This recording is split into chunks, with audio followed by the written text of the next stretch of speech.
what can you tell us, each of you, in brief? Tony, let's start with you, as how you came to this work. Yeah. Well, I was a social worker working in substance use field. And in the programs that I worked in, you would have many women who would come in who were victims of domestic violence and sexual assault.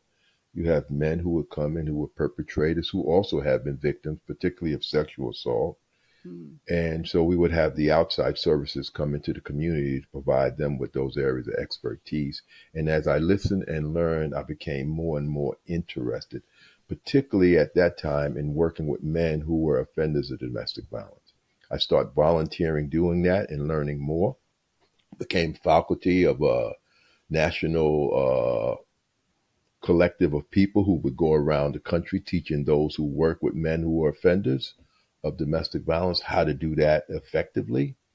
And in doing that and practicing those work, I began to realize that what we were engaging men who were offenders of domestic violence on, we really needed to be talking to all men about that, because in essence, we were talking about the collective socialization of manhood, living in a male dominating society. We coined a term that a call to men called the man box. That's what we were really talking to men about. I also came to know that while the majority of men don't perpetrate violence against women and girls, the problem is we're silent to the violence, right?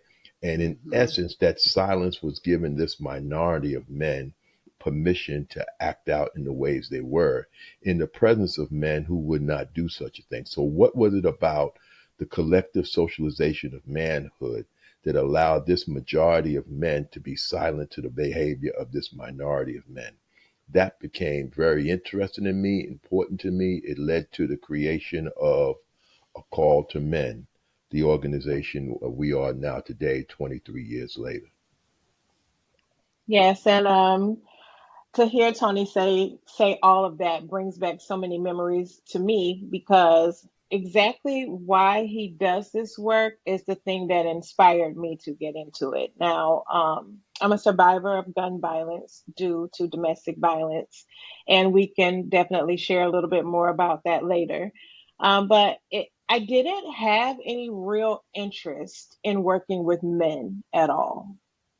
Most of the harm that has had come to me in my life had come at the hands of men, right? So after surviving being shot multiple times, I really wanted to get into this work to help women and girls escape domestic violence.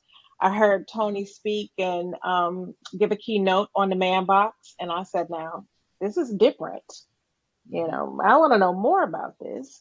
But it helped me have empathy for men in a way that I had not had before. It gave me hope and hope for healing for men in a way that I had never had before. And I recognized that it was important for me to not only share my story with women and girls, but to share this with men as well in an effort to engage them, to help us end the violence.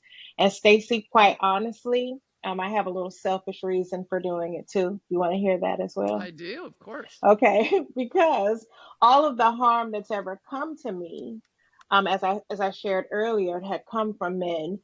But doing this work helps heal the parts of me that have been broken for so long by men. And what do I mean by that? I watch Tony and all of the men that work with us, right? I watch them with their partners. And that heals the piece of me that thought it wasn't possible for men to be loving towards their partners.